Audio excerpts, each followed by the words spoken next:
Welcome to the Stray Pointers podcast, where seemingly ordinary people join us for extraordinary discussions.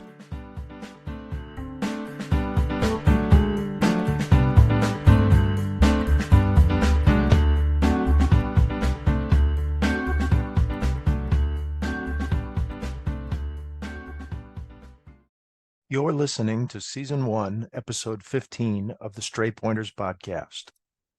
This episode of the Stray Pointers podcast was recorded on November 30th, 2023. I'm your host, Jim Lawless. For links to items referenced in the podcast, please see the show notes for this episode at straypointers.com. Tonight we have sysop and programmer behind the second incarnation of the Omaha-based Endless Forest electronic bulletin board system, Mr. Dan Kenny. Dan, welcome to the show. Thank you. Glad to be here. Dan joins the show tonight as he was a user of 80s era BBSs in the Omaha area, and he wrote the code for what became one of the first combination dial-up and Telnet BBS systems around, which was hosted, I believe, on a DEC VAX machine at the University of Nebraska at Omaha. Primarily, yes. Okay, so Dan, why don't we start with BBSing in the 80s and how you got the BBS bug? How did you fall into the trap of visiting Omaha area BBSs? Well, that's a good question. So back in the 80s, career-wise, I was kind of going down a retail route, and I was working at a local grocery store, and I met my future wife, Karen, who was attending school at UNO. Okay. And I used to go with her, kind of dating, while she did her homework down in CBA 007 user room at UNO. And she would sign on a terminal and let me have access to it while she went and did her homework. Back then, they had a whole slew of games on the VAX system. One of them was Super Star Trek, which really liked. And then I ended up becoming friends with the student consultants, and that's how I got into computing as far as a programming and a career. Around that time, a little later in 1984, we bought our first home computer. We didn't have much money. And so what we bought was a VIC-20. And we got, VIC-20 with a cassette expansion pack and 3583 bytes of RAM. And, after going through it, and you hook it up to your TV, and so did some coding on BASIC with peeps and pokes, and basically tried to rewrite from scratch the Super Star Trek program. Didn't get very far into it, got the sector done, and randomization into the sector, but then kept getting that fun error message out of memory in line XXX. So basically, you couldn't do much with a VIC-20 unless you played like some of the stock games, because you didn't have enough memory, and I certainly wasn't going to go down the route of trying to use the cassette storage for secondary storage. So we went and picked up a 300 baud modem at that time.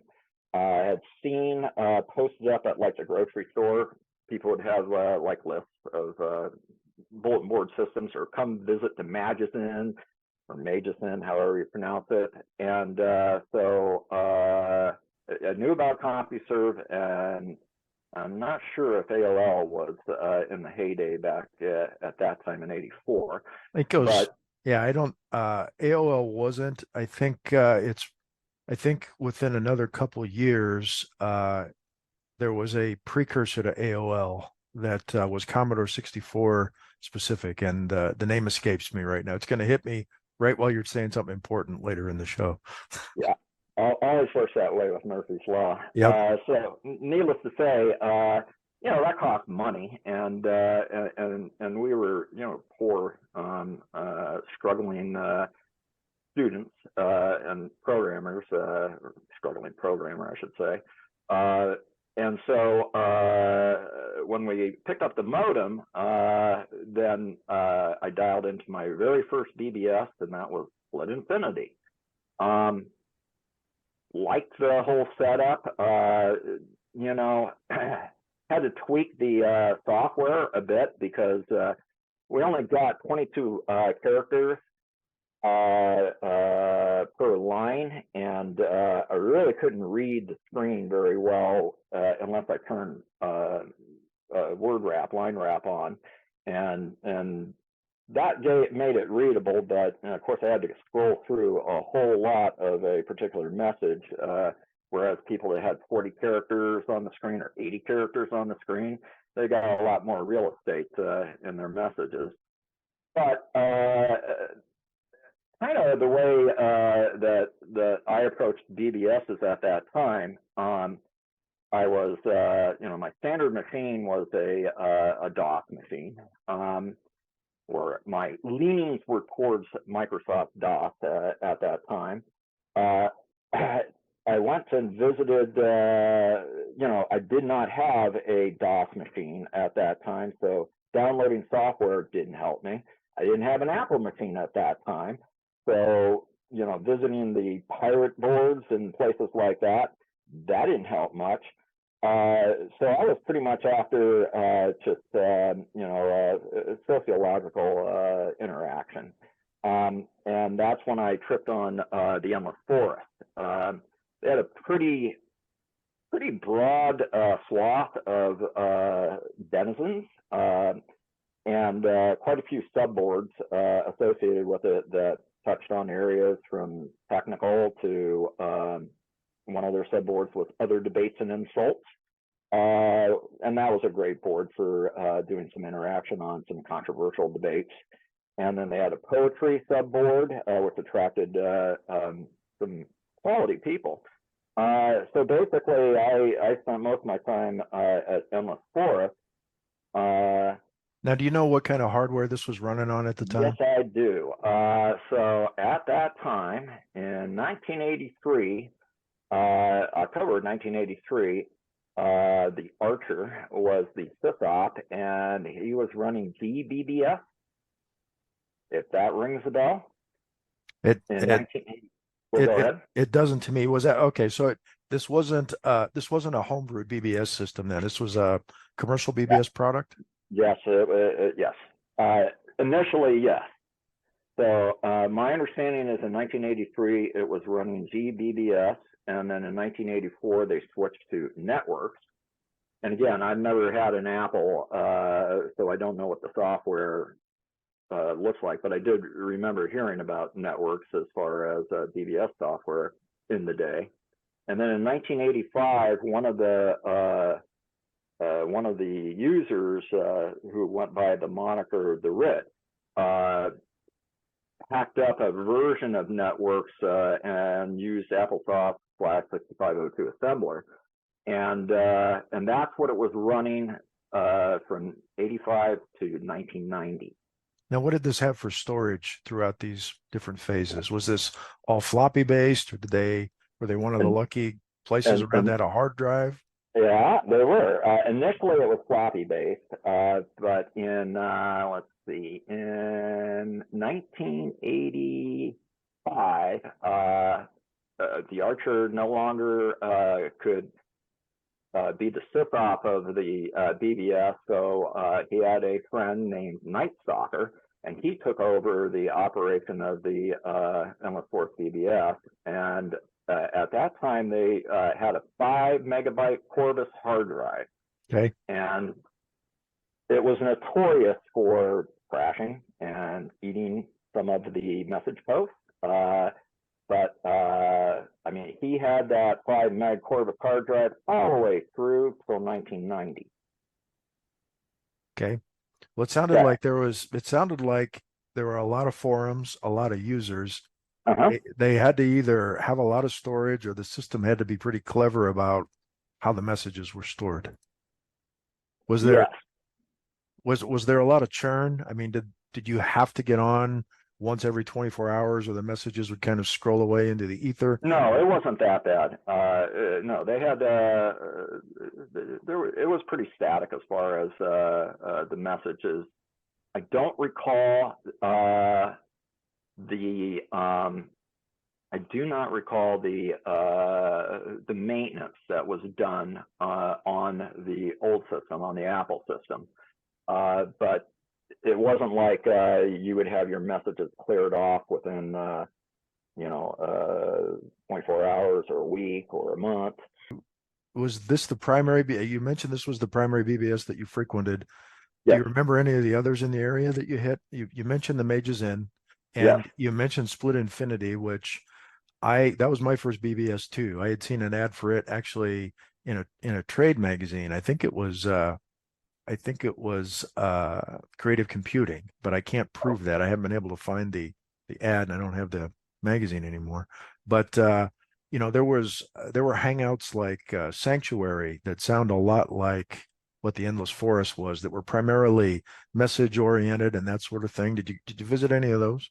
I did. I remember Sanctuary. That was on my short list for ones to visit. Um, when I got into the scene, it was, well, I couldn't download software because I didn't have anything I could use it on. I wasn't a pirate, so it wasn't like but I did go and frequent some of the pirate boards because they had other things there, like text files and stuff like that. So let's see, one of them, the Pirate's Realm was one of the first BBSs that I viewed, and like I came in with my real name, and like the sysop, they had a immediate chat function that they could do, and the sysop would break in and say, well, what kind of a name is that? Username is that? So so I ended up getting creative, and so I had remember seeing a process name on the VAX system at school.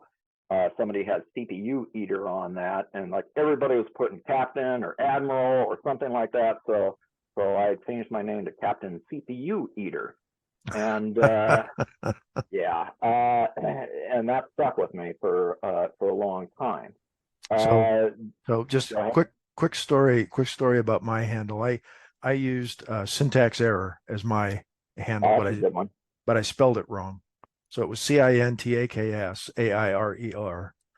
And there was a more professional board in the Omaha area called DRBBS that was Yeah. Jack Winslade's board.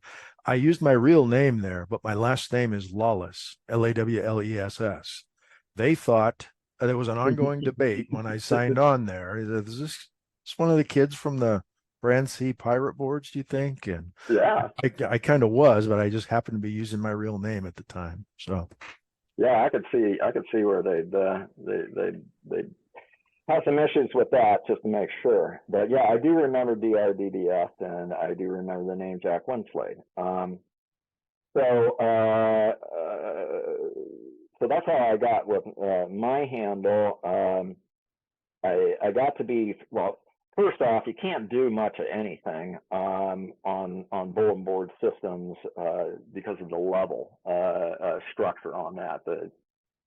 Pretty much gave you access to the main board, and you'd see references out there of other subboards that you did not have access to. So I got pretty creative in doing feedback to the SysOp, essentially groveling for level access. And I think it was Archer that the SysOp of Endless Forest that said, "Well, you need to get out there and you need to be posting stuff." And so I started posting stuff. One of the things I started posting was, really idiotic stuff like. I got a VIC 20. I think the rest of the world should have VIC 20s, and therefore I am embarking on a program to subliminally flash I want a VIC 20 on your screen below your perception level. And so apparently it got some traction, and essentially it started a whole storyline, user-contributed storyline, where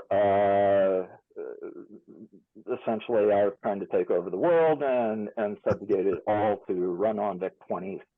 And I think we had, it was called VIC Wars, and we had, it was in 1984, and we would go, like, some days we would have 4 people, maybe 5 people, continue the storyline, and so it was one of those amorphous type living, breathing storylines that eventually we went through probably 300 posts, and basically ended it when I had to go out of town. So that got me a lot of levels, and so I ended up getting probably half the level user base from that. So that was another reinforcing factor on why I hung out on the Endless Forest BBS. So now take me into the next incarnation of Endless Forest. What happened there? What equipment were you using? What led to that when you got to do some code and stand it up at UNO? Well, in the time frame between like 1985 to 1990, I was working at Norwest Bank at the time, and really had started in on a technical career. Went up through the ranks, starting out as a online reject repair operator that would key in checks that had been dumped into the reject pocket and balance them in blocks of 300 transactions against the truth tape. And I really enjoyed that. Granted, it was 11 p.m. to 4 a.m. But from there, I got to know the technical people at Norwest Bank, because we were always, shooting off print to balance the transactions. And at that time, I got a job as a printer operator, then a computer operator, then a technical analyst. Got married in 1986, so I did not, and then decided in 1989 that I'd go back to school, try to finish my degree. At that time, I was a student consultant, and when I went back to school, they opened up a position for a network specialist, and I jumped for it. So I bring up all that information because I didn't get deep into keeping up with the EF, the Endless Forest, at that time. Then out of the blue, in April of 1990, Night Stalker, after 5 years of running EF, was going to shut it down, and that one put a big void in my heart, because that was my favorite BBS. So I talked to Night Stalker, who's the current sysop, the Archer, who was the original sysop, and the RIT, who had the code, and asked if I could embark on a program project to port the look and feel of the Endless Forest BBS to a different environment. I got the authority to do that, and basically I wanted to learn C. Borland had just come out with this newfangled compiler called Turbo C. And if you remember back in the day, Borland's Turbo Pascal was just, the most awesome price to performance ratio for computing IDE. But dang, it was based on Pascal. So I was real excited when Borland released Turbo C. So I have a Northgate 386/20 megahertz PC PC running MS-DOS. And so I started on a project to basically, reverse engineer from the look and feel the functionality of the endless course BBS.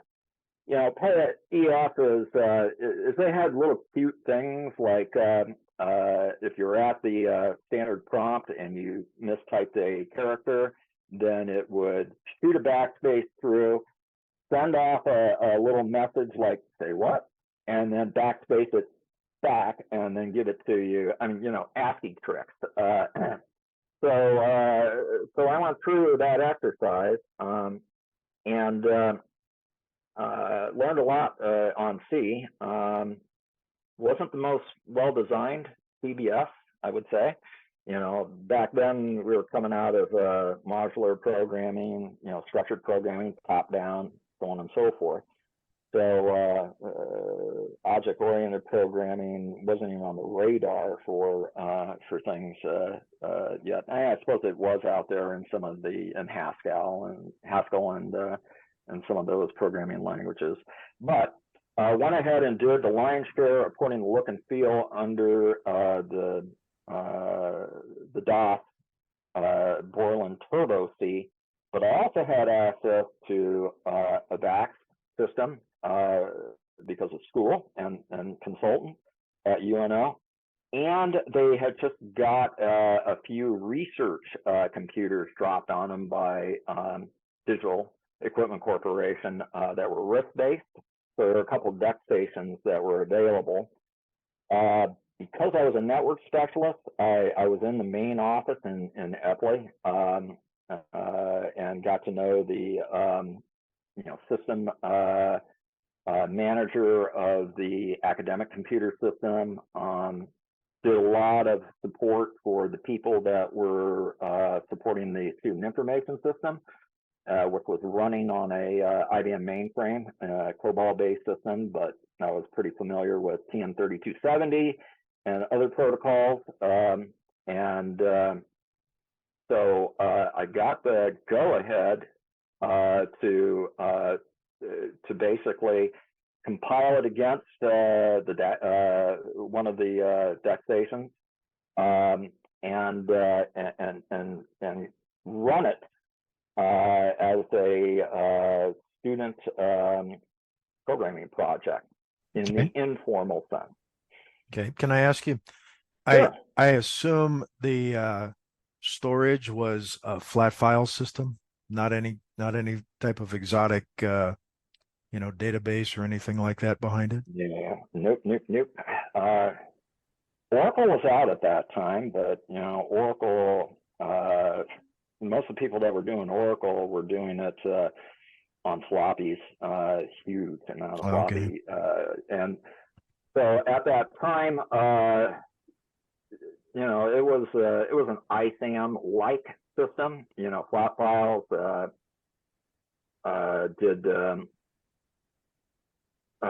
again, it wasn't well architected. Pretty much had an index that had the byte position of the next methods post, and so that was essentially the indexing system. We'll get here in a second, but at one point you had a BBS that people could dial up into and Telnet into at the same time. Is that correct? Did you run into any file contention issues there with messages going astray if you got two users on at the same time or anything like that?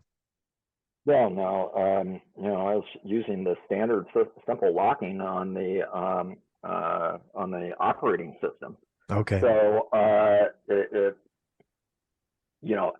two people were constructing message posts at the same time, well, whoever did the save first was the one that won. And that had kind of an effect on some people because they were trying to respond to potentially a subject that was garnishing a fair amount of attention and traffic, and they construct a very long message post, laying out their arguments, all that kind of stuff. only to find out that 4 other people had snuck in behind them. So we really didn't get into any kind of file contention issues. I should mention that during this time in 1990, I was also the student chapter president of the Association for Computing Machinery at UNO, which was a student group, ACM.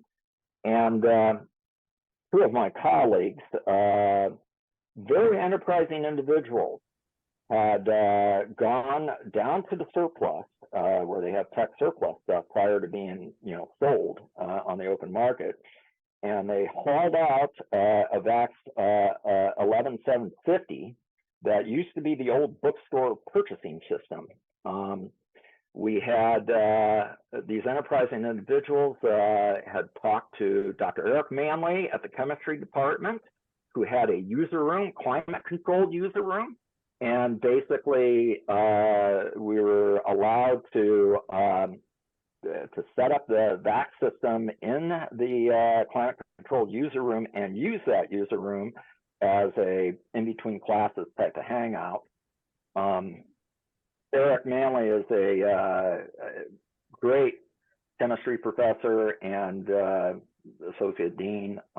He's retired now, but he's also a closet hacker. He's one of those guys. Would always be inquisitive on different aspects of computing. And his approach was that, well, gee, I could get free technical support for the entire department, chem department, by partnering with the student chapter of the ACM. So it was a win-win situation. So it ran, initially it ran on VAX 11750. Okay. I got the authority to, again, on the informal route, I got the authority to go ahead and put it out there as a BBS and use 2 of the dial-up lines. So this was before things got way too contentious on the dial-ups. It's before they had, student email on a campus-wide information system, same with the faculty. So dial-up was pretty well limited to just the programming classes. And I believe they had a bank of 16 lines at that time. So I could tell where people were coming from, because there were a couple pieces of code that Matt Payne helped me out on. One of them was doing the TCP/IP socket server code, and the other one was doing a call to get the get host by name, so that we'd have the host DNS name from where you're coming from. And if you're coming in on dial-up, you were a TTY device. So, I had little checks in there that basically if there was already a 2 dial-up lines in use, then I would say, sorry, I'm busy. And part of the thing is, I got this from the look and feel, was to, sorry, have to log you off, click with, asterisk, click, asterisk. That aspect of the BBS proved to be a little bit problematic. So at the time, we were using 2 dial-up lines with permission from the computing office. We were you could log in as the user EF on the actual host name of the machine, and we had a socket service that was running on port 2001, so that you could telnet to that host name 2001 port, and it would open up the connection. All we got into is that we're very, very concerned about advertisement getting away, and So we spent a lot of time making sure that nobody in the local BBS scene would put down the UNO's dial-up computing number. We did not want that advertised. And then over on the internet side,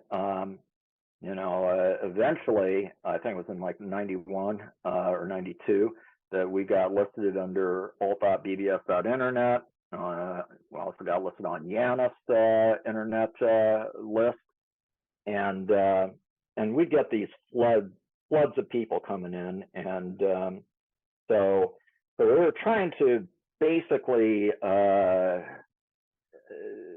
weigh the word of mouth type of advertisement, yet at the same time be welcoming to new users that came out. I think the first time that we were pretty much a UNO local Omaha BBS until we got I think it was University of South Dakota. Somebody from the University of South Dakota got a hold of our address. Initially, I think the only place that we were listed was right after the split on ARPANET to NFSNet. One of the people had listed that facilitated the NFSNet had talked about the different things you can do on the internet on NFSNet, and we got a blurb thrown to us about bulletin board system out there with the address on it. Now, this is the newsletter for the National Science Foundation Network, right? So this is a pretty big deal you got listed in. Yeah, somewhere down in my basement, I have a copy of it, but I think they partnered with, was it MITRE, emitter? I'd have to look it up, but yeah, it was just a blurb on a little paper-based newsletter put out by the people that facilitated the NFSNet, but it gave some glory to UNO, so they liked it when they saw that the student project was getting some traction out there. So you and I had exchanged some emails, and you told me a little bit about this. So I went out to look on Usenet archives at groups.google.com to see if there was any chatter, whether it's formal or illicit, on the Telnetable Endless Forest BBS, and I only found 3 posts, and 2 of them were from individuals at the University of North Carolina at Chapel Hill. There's some folks wanting to get on to the Endless Forest BBS and couldn't figure out how to log on as guest, and they're about a year apart. And one of them couldn't figure out how to log in, and then I think your 11750 went down for a while in June of 92, and some people were wondering what was going on. But there was that, and then the Iowa Student Computing Association. Oh yeah, they have a still running Telnet BBS. If you heard one of my other shows with Ben Kimball, he actually hosts the he hosts a user interface for that. They were somebody there from representing that group at the time commented. So was there a budding consortium then of homebrewed university telnetable BBSs? I mean, did you share your source code with any of them? Did you communicate with these folks? I did communicate a little. ISCA came knocking on the door. They visited, they saw it, they were looking for a BBS, and part of the problem that I had is that at the time we went live, RitWorks, the old Apple BBS, was at version 7.1. So I put the EF port, C-based EF port, at version 0.71 and promised when I got to 1.0, I'd release the source code. Never quite got to 1.0. Part of it was a little bit of an embarrassment about the code, because it was hacked together. It was part of a learning project to learn C, so it wasn't the most scalable and portable to other people's systems. I never had any desires to like actually be a stamp, a model, a template for other bulletin boards out there. I was just looking to capture the look and feel of this unique, and at the time it was unique, bulletin board that has this warm part in many denizens' hearts. And so ISCOR was the only ones that came knocking on the door. I think UNC also showed some interest, but no, never released the source code. Actually, had the source code locked up for 20 years because I embarrassingly forgot the PGP symmetrical key. And then just recently, as I was going through old hard drives, found a unencrypted copy that was being staged for porting to BSD, NetBSD. I already ported it to Linux. Mm-hmm. So I toyed with the idea of like in retirement, cleaning up the code, putting it out there as a telnetable BBS again, putting a 300 baud simulator or 1200 baud simulator on there. Mm-hmm. Just using wait states on the character output echo. But never got the source code out to the general public. Okay. My bad. But if you only found like 3 references, then we did a darn good job of keeping it on the down low and the word of mouth. Because at that time, the first people that came knocking on the door that was outside of the the local BBS scene was a couple people from University of South Dakota. And then later, some ladies from Mount Holyoke University tripped on us, and it's kind of that type of thing that somebody would stumble upon this, and then they'd go in and they'd like read and start some interaction. And then, if it's a good fit for them, then they would tell their roommates or other people about that. That was pretty much the way that it was handled from 1990 on. What led to the end? Okay. Well, at the time that I did this, basically I wanted to put some additional life out of the MS4 and knock off 2 birds or 3 birds with 1 stone. Learn C, learn TCP/IP programming in a multi-user environment. Also port it to as many different variants as I could. But I also very much wanted to interact as a user. So I took on too much around the 92, 93 time frame, and then talked to one of my colleagues, went by the name of James Bond. His name is Bob Fulkerson. Mm-hmm. He is an instructor at UNO, but at that time he was working on his master's at Creighton, and basically asked if he could be the sysop, and then I'll put my effort into programming and user participation. And so in 92, Bob Fulkerson became the sysop. In the 94 time frame, well, there was some volatility that was going on within the computing department at UNO. We were a little nervous about that MS4 BBS might get killed because of that volatility. That was back when Linux was making the rounds, and so at that time we decided to move it to Creighton temporarily. because Bob was working at Creighton. Okay. Had a dial-up at Creighton, so probably for a half a year, maybe a year, we ran it out of Creighton. And then in around 95, we moved back to UNO because Bob got hired as a assistant instructor down at Peter Kiewit Institute. And so real quick, at Creighton, what was it running on? Yeah, they didn't have VAXs there, did they?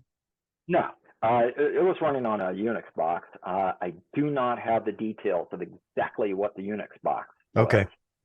Okay. We never ran this under MS-DOS. As I developed it under Borland Turbo C. I created a couple of floppy disks, 3.5-inch floppy disks that was like a whack of the BBS, and like sent it to some people that did not have dial-up access or Telnet access, but were users back in the day. But I never ran it in a multi-user environment under MS-DOS. Okay. So VAX was the first multi-user environment that we ran it under. Then we ported it to Ultrix, which is DEC Unix. I ran it on DEC stations over there. Then once it got into Bob's hands, it went to Creighton, and then it went back to PKI, and he ran it on a PC that was underneath his desk for probably 4 years. And so this that PC was running Linux at the time? You bet. Okay.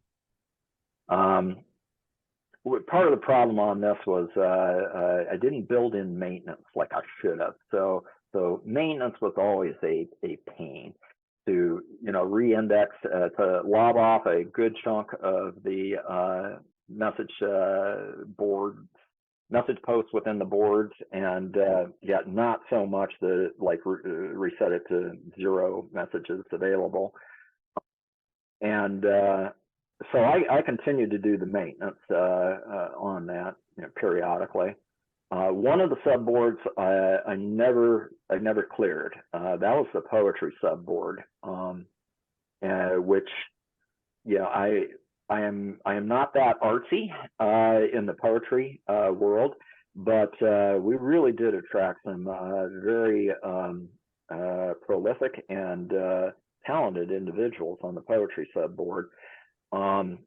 Matt Mason, who went by the moniker Frog, was one of the best, and he ended up getting into slam poetry, and then eventually he got appointed as the Nebraska's poet laureate. Wow. So, yeah. So if I resurrected this, it would be a big draw on that would be to have it available just for the poetry. That's very interesting. Yeah.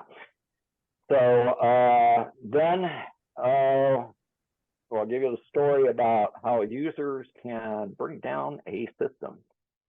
So in 1999 or so, by then I had 2 children. Bob was running the Endless Forest. Things were going well to a certain extent until a user who's kind of quirky and a bit dangerous discovered the address for Endless Forest BBS. That user was one of the original users back in the 80s. Okay. And would don different monikers and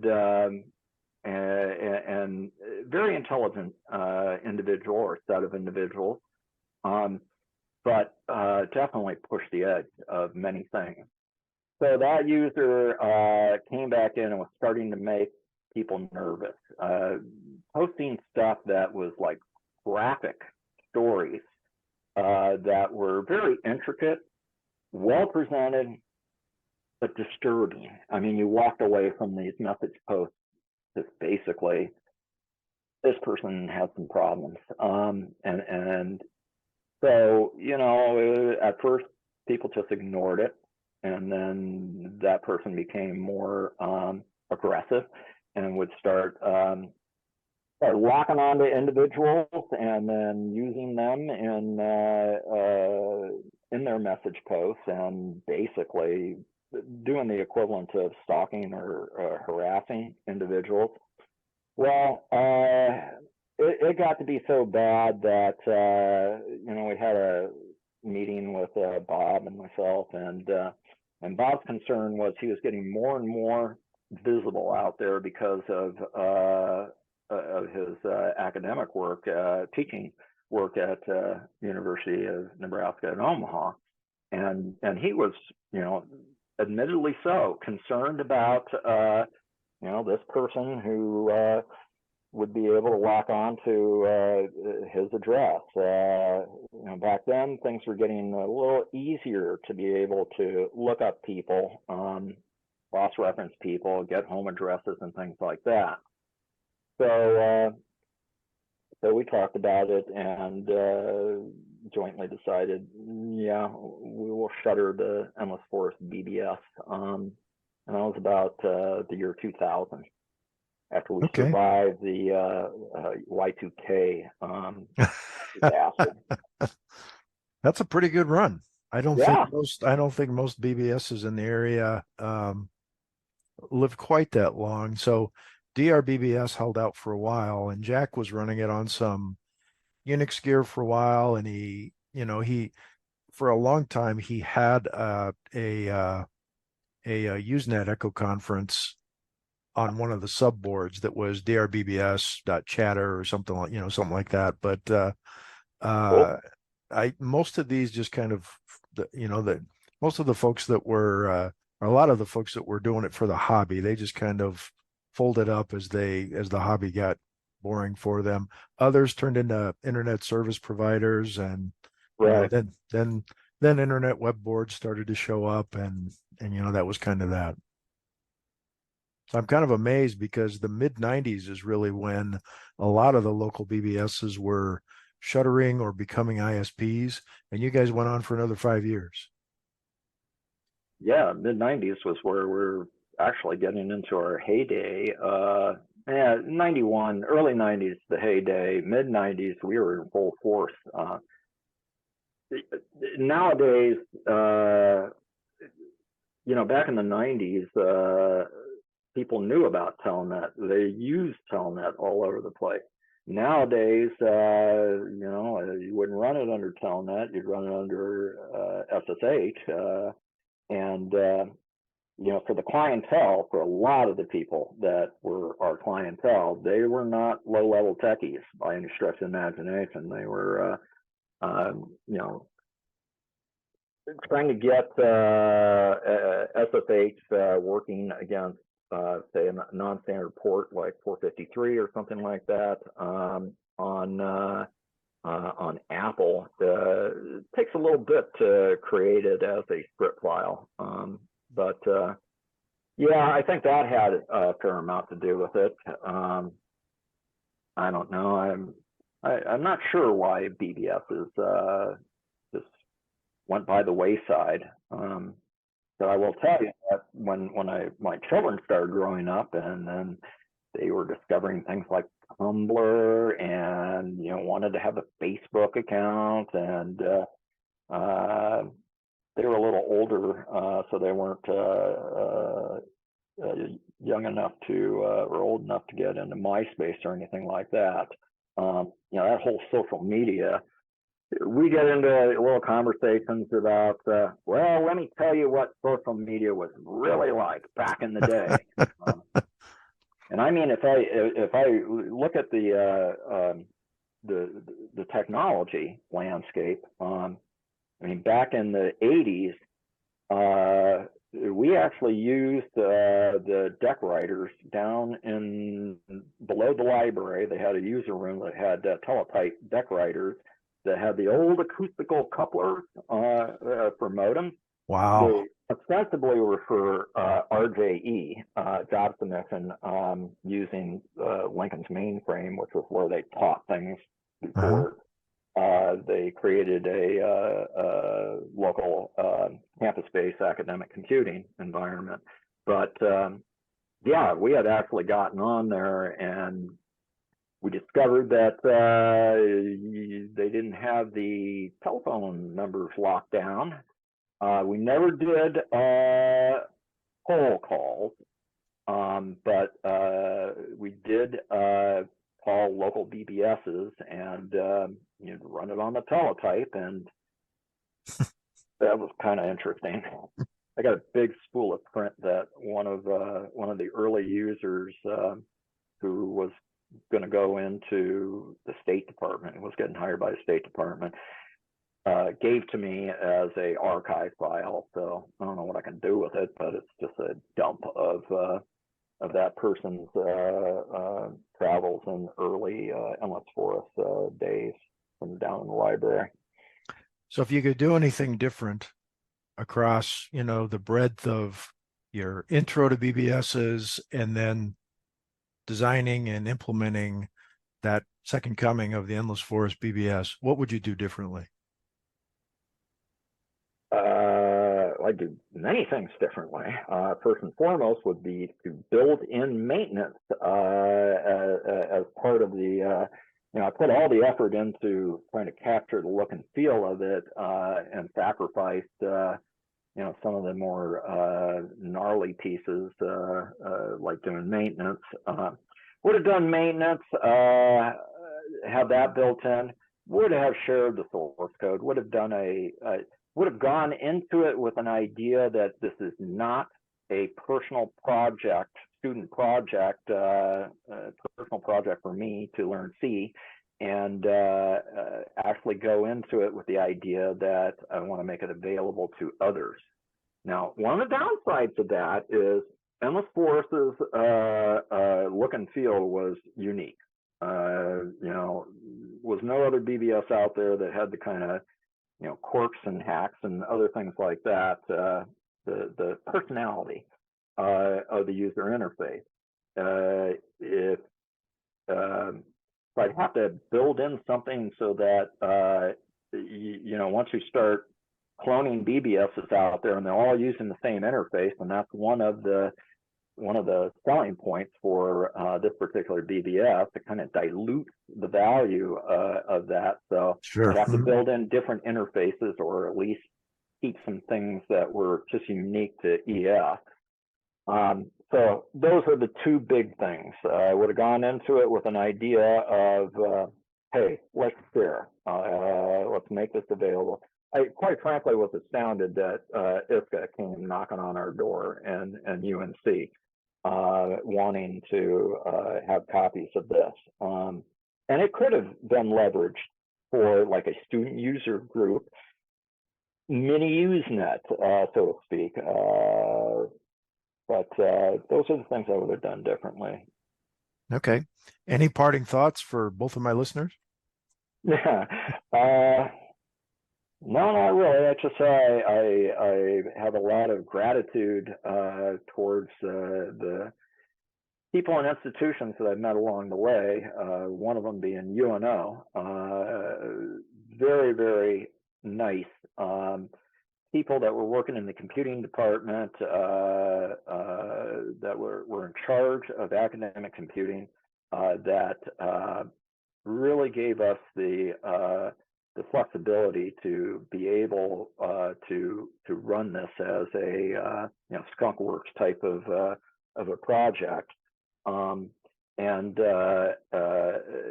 my fellow consultants and friends like Matt Payne wrote a couple chunks of code for me. He's the one that urged me. I didn't even know that you had a podcast that you were doing out there.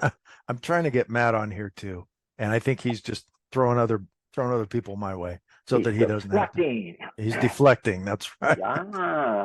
Yeah. Got to get Matt on there. But so a lot of gratitude for the people I've met along the way, and that I could be a part of and a contributor to the technology at this particular point in time. I feel very blessed that I was born at this particular point in time at the dawn of the internet, so to speak. Sure. Mm-hmm. Great. Well, I thank you very much for your time tonight, Dan. Well, you bet. Thank you very much, Jim. You bet. I'd like to thank Dan again for his time, and I'd like to thank you all for listening. Let's do this again soon. Take care.